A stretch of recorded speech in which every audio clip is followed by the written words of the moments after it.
नमस्कार सभी को।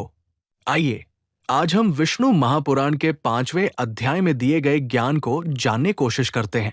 अध्याय 5 मुख्यतः सृष्टि विन्यास, देवताओं की उत्पत्ति तथा काल, टाइम के स्वरूप के विस्तृत वर्णन पर आधारित है। इसमें ऋषि मुनियों द्वारा प्रश्न और उनके उत्तर के रूप में भगवान विष्णु की महिमा और सृष्टि व्यवस्था का वर्णन मिलता है। 1. सृष्टि की क्रमबद्ध व्याख्या। इस अध्याय में बताया गया है कि आदिकाल में केवल परम सत्य नारायण स्वरूप ही विद्यमान था। उनकी इच्छा से प्रकृति, माया प्रकट हुई। प्रकृति से महत्त्व, फिर अहंकार और उसके 3 भेद सात्विक, राजस, तामस विकसित हुए। इन्हीं से पंचतत्व भूमि, जल, अग्नि, वायु, आकाश और इंद्रियों की उत्पत्ति होती है। 2. ब्रह्मा, विष्णु और रुद्र का उद्भव।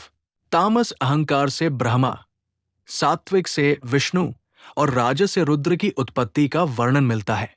ये तीनों मिलकर सृष्टि स्थिति संहार के मुख्य अधिकारी हैं।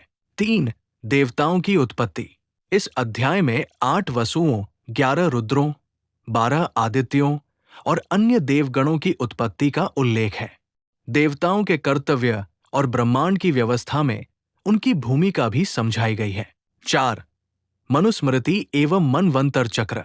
अध्याय में बताया गया है कि सृष्टि मनवंतर रूप में चक्रों में चलती है। एक मनवंतर में एक मनु, उनके पुत्र, देवगण, इंद्र आदि विभिन्न ऋषि कार्यरत रहते हैं। वर्तमान काल वैवस्वत मनु का मनवंतर बताया जाता है। 5. काल समय का दार्शनिक वर्णन। इसमें काल को अविनाशी, अनादि तथा संसार चक्र को चलाने वाला बताया गया है।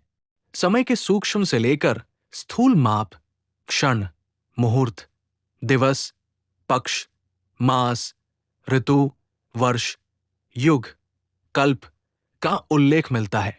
6. विष्णु की सर्वोच्चता। अध्याय के अंत में बताया गया है कि संपूर्ण सृष्टि, उसके देवता, जीव, समय, क्रिया और गुण सब कुछ परम भगवान विष्णु की शक्ति से संचालित है। वही कारण, उपादान और नियंता तीनों रूपों में विद्यमान है।